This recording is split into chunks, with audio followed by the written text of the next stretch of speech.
In a world that's just buzzing with constant distractions, there's this deceptively simple technique that's designed to help you fight back, to cut through all that mental clutter and get your focus back.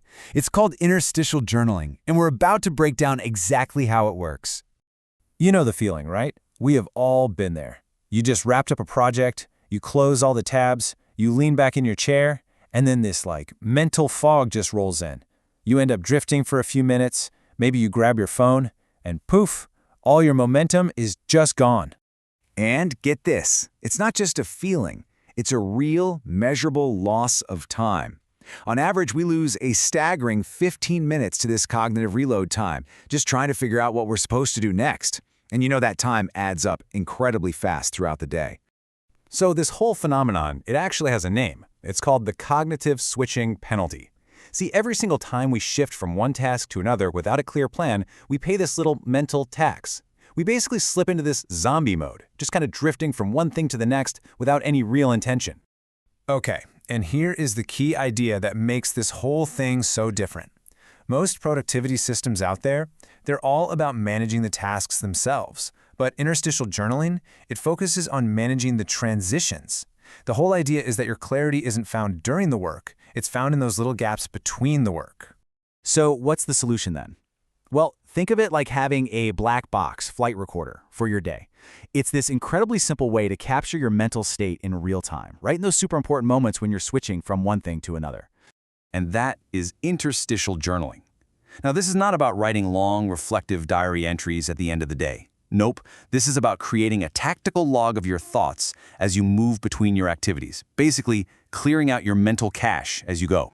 So, how does it actually work in practice? Well, it's all based on this repeatable, super simple three-part formula. It's designed to help you cleanly close one mental loop before you even think about opening the next one. It's really easy. First, you just timestamp it. This creates a simple, honest log of how you're spending your day. Second, a quick little retrospective, what did I just do? This gives you a sense of closure. And third, and this is the most important part, the very next step, but we're not talking the whole project, just the absolute first tiny physical action. Here's what that looks like in the real world. Notice the honesty there. Feeling resistant, you're getting that friction out of your head and onto the page. And then look at that next step. It's not work on the report, it's a small, totally manageable action.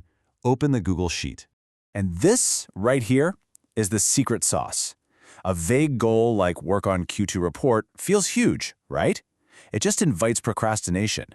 But defining a tiny, physical first action that dramatically lowers what experts call the activation energy. It makes it almost impossible not to get started.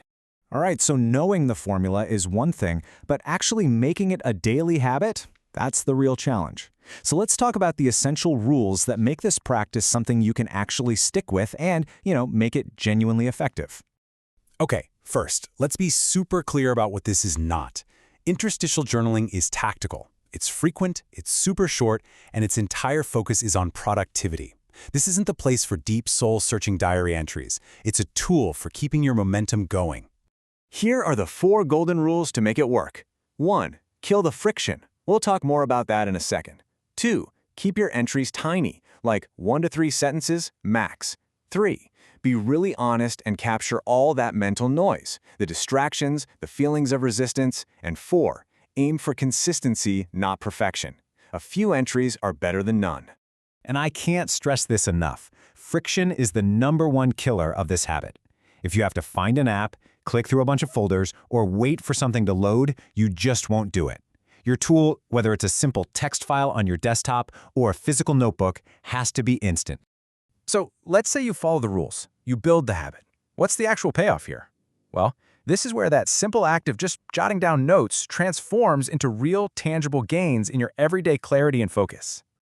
By getting your thoughts out of your head, you reduce your cognitive load, which frees up so much mental bandwidth. Those timestamps, they create built-in accountability.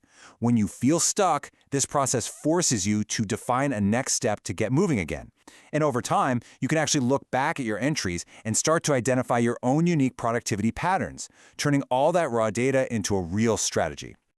Ultimately, what this whole practice reveals is that the 15-minute cognitive reload isn't some cost you just have to pay. The clarity you're looking for is already there. It's just hiding in those tiny 60-second gaps between your tasks.